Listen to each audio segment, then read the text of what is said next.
सुस्वागत, वंदन, अभिनंदन। कैसे हैं आप लोग? आशा करता हूं कि जी हां, आज काफी अच्छे होंगे और खासकर इन्वेस्टर सर बहुत दिनों से इंतजार, और एक्चुअली में बाजार को आज ये इंतजार काफी खत्म हुआ। जी हां, आरबीआई की तरफ से जो रेपो रेट कट को लेके हम बात कर रहे थे और कल हमारी प्रेडिक्शन थी कि यार 25 बेसिस पॉइंट तो होना चाहिए, और मल्होत्रा साहब ने सौगात दे दी कि भाई 25 नहीं 50 लो।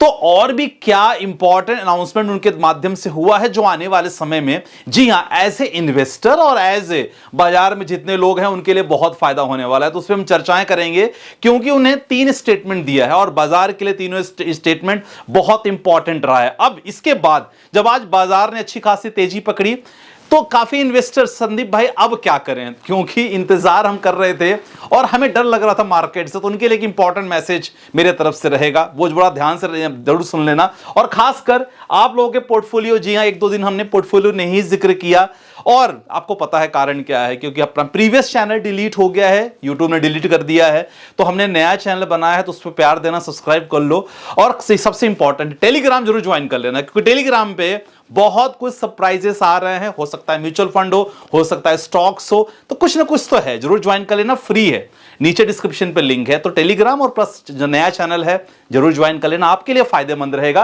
तो उस पर बात करेंगे। और सबसे पहले आपके पोर्टफोलियो, जी हां, काफी लोगों के पोर्टफोलियो भेजा गया है म्यूचुअल फंड का, उसको अपन इंपॉर्टेंट कार्य करने वाले हैं। और क्यों मैं कहता हूं हमेशा कि देखो यार, सोचने वाले सोचते ही रह जाएंगे, इसलिए मैं कहता हूं उसके पीछे हम बात करने वाले हैं। देखो, सबसे पहले बाजार का रुख करते हैं। 50 की अगर बात करते हैं तो बाजार में आप देख सकते हैं कि लगभग 231 पॉइंट निफ्टी में तेजी, 24,982। जी हां, एक ऐसा अहम लेवल 25,000 जिसका इंतजार काफी हमसे कर रहे हैं, और 25,000 लेवल अगर ये टच करता है, जी हां, अगला टारगेट 25,050, 25,100 हो सकता है। तो ये इंपॉर्टेंट है। और ये अनाउंसमेंट, आई थिंक, ये तो बाजार ऑलरेडी जैसे ही आरबीआई द्वारा ये अनाउंसमेंट आया तो बाजार ने ऑटोमेटिक अच्छी खासी तेजी पकड़ ली। और अब बात करते हैं हम सेंसेक्स की, अगर बात करते हैं भी अच्छी खासी तेजी रही। जी हां, 82,000 का एक लेवल है, उसको क्रॉस कर दिया, और एक कॉन्सोलेट जोन में अभी मार्केट घूम रहा है। तो लगभग 652 लगभग पॉइंट्स की तेजी। और जी हां, जितने भी आप लोगों ने अगर म्यूचुअल फंड्स लिए हैं तो डेफिनेटली यूनिट्स अगर ऑलरेडी आपके पास होगी तो रात तक आपको डेफिनेटली पोर्टफोलियो में चेंजेस देखने को मिलेंगे। और अगर आपने अच्छे अच्छे शेयर्स ले रखा है, जी हां, आज तो कुछ इन्वेस्ट नहीं करना है, आज तो केवल देखना है। और अगर नहीं ले रखा है, डिस्क्रिप्शन पे नंबर है, वहां हमसे जुड़ सकते हो। चलो अब बात करने वाले हैं ना, सबसे इंपॉर्टेंट है कि गवर्नर साहब ने ऐसा क्या कहा। 3 इंपॉर्टेंट अनाउंसमेंट जो बहुत जरूरी था। सबसे पहले बात हम करेंगे, जी हां, वो है रेपो रेट को लेकर। और कल एक इंपॉर्टेंट कमेंट आया था कि संदीप भाई, लोन पे क्या असर पड़ेगा, क्योंकि अगर हमने लोन लिया है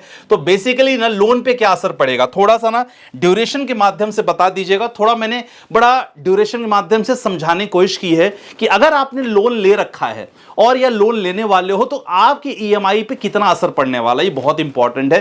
कल शायद मैंने ड्यूरेशन नहीं डिस्कस किया था, तो वो हम बता देते हैं। बड़ा इंपॉर्टेंट है समझना, क्योंकि अगर आप लोन लेने वाले हो, पर्सनल, होम लोन, कुछ भी, तो आपके लिए बहुत इंपॉर्टेंट, ऑलरेडी ले रखा है तो भी आपके लिए बहुत इंपॉर्टेंट है। 50 बेसिस पॉइंट का डिफरेंस मतलब अब आ गया है, 50 बेसिस पॉइंट रेट कट हुआ है, जो बहुत अच्छी बात है। और देखा जाए 6% पहले हुआ करता था इंटरेस्ट रेट, अब 5.5% हो गया है। तो ये उनके लिए थोड़ी बुरी खबर है जो लोग एफडी में इन्वेस्ट कर रहे हैं। लेकिन अगर आपने लोन लिया है, कोई भी बैंक हो गया XYZ, वहां आपके ईएमआई पे क्या असर पड़ेगा मैं आपको दिखाने की कोशिश कर रहा हूं। होम लोन अगर पहले 8% के हिसाब से चल रहा था, 7.5% हो जाएगा। कैलकुलेशन समझने की कोशिश करना कि अगर मान के चलो कि आपने 50 लाख का लोन लिया है 30 सालों के लिए, ध्यान समझना, 50 लाख का लोन लिया है 30 सालों के लिए, पहले अगर 9% हुआ करता था आपका इंटरेस्ट, तो आपकी ईएमआई जाती थी लगभग 40,231।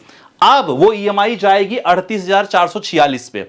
तो कम हुआ यहां ऑलमोस्ट, मान के चलो कि लगभग 2,000 का आपको फायदा, 1,785 के यहां सेविंग हो रही है। चलो ये तो हमने देख लिया 50 लाख का। अगर मान के चलो कि आपने 30 लाख का लोन लिया है और आपका ड्यूरेशन 20 साल का है, पहले 8.5% अगर आपको बैंक इंटरेस्ट लेता था आपसे, तो मान लो आपकी ईएमआई 26,000 जाती थी, अब ईएमआई घट के 25,093 हो जाएगी। तो ऑलमोस्ट देखा जाए तो आपको 1,000 रुपए का फायदा होगा तो 1,000 रुपए का SIP शुरू कर सकते हो यार, बहुत अच्छा सेविंग रहेगी।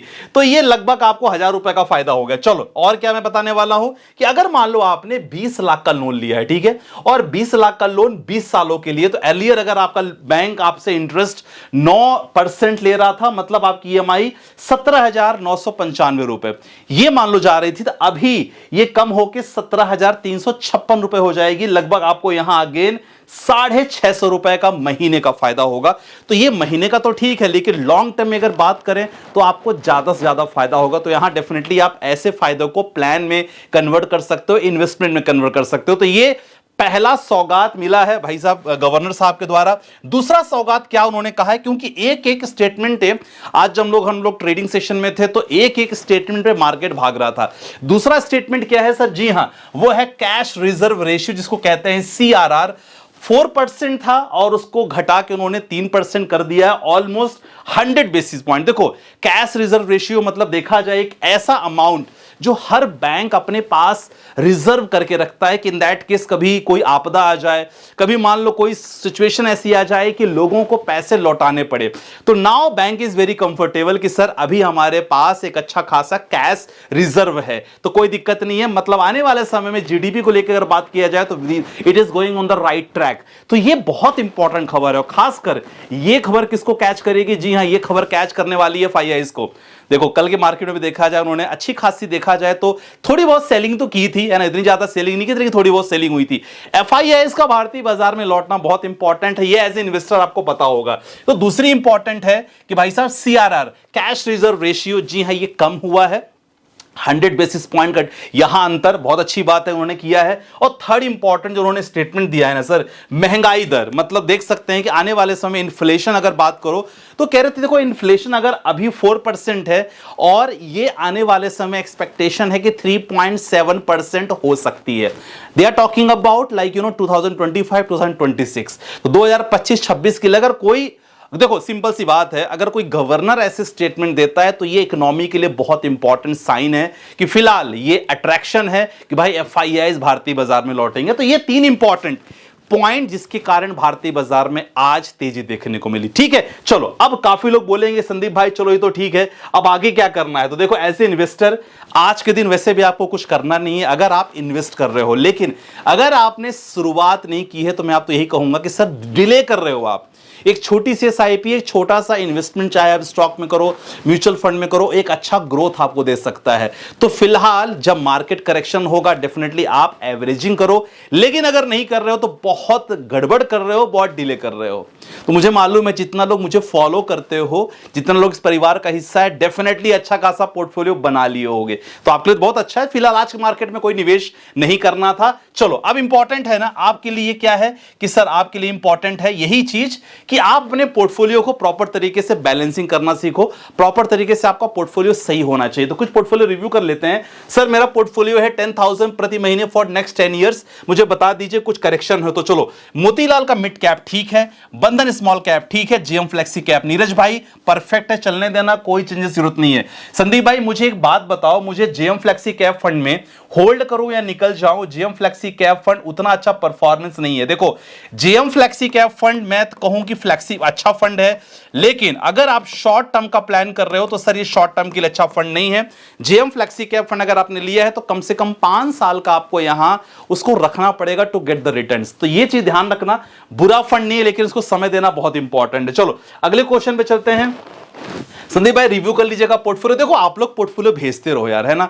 अभी आपको पता है चैनल डिलीट होने के कारण थोड़ा सा डर सा लगता है, लेकिन अब लगातार इतने मैसेज, इतने कॉल्स की सबके पोर्टफोलियो को रिव्यू करना मुश्किल रहता है, इसीलिए दूसरे चैनल पे भी हम करेंगे, नो वरी। दूसरे चैनल पे जो हमने बनाया है, जो डिस्क्रिप्शन पे लिंक है, ज्वाइन कर लेना आप लोग और लगातार प्लीज, और नोटिफिकेशन पे ऑल कर देना, नहीं तो आपको नोटिफिकेशन नहीं आएगा, समझ ध्यान से, ठीक है। तो इस पे भी मैं कमेंट लूंगा, डोंट वरी। चलो ये देख लेते हैं, 15,000 प्रति महीने टारगेट, 5 करोड़ 20 साल। देखो 5 करोड़ 20 सालों में नहीं हो पाएगा। अगर आप कर रहे हो 15,000 तो कम से कम यहां आपको सर 50-55,000 करना पड़ेगा, तब जाके आप 2 करोड़ का आपका टारगेट होगा, ठीक है। चलो तो ये चीज इंपॉर्टेंट है, 2 करोड़ होगा, 5 करोड़ तो और ज्यादा हो जाएगा, ठीक है। अगर आप मतलब लगभग आप 50,000 कर रहे हो तब जाके आपका 5 करोड़ होगा।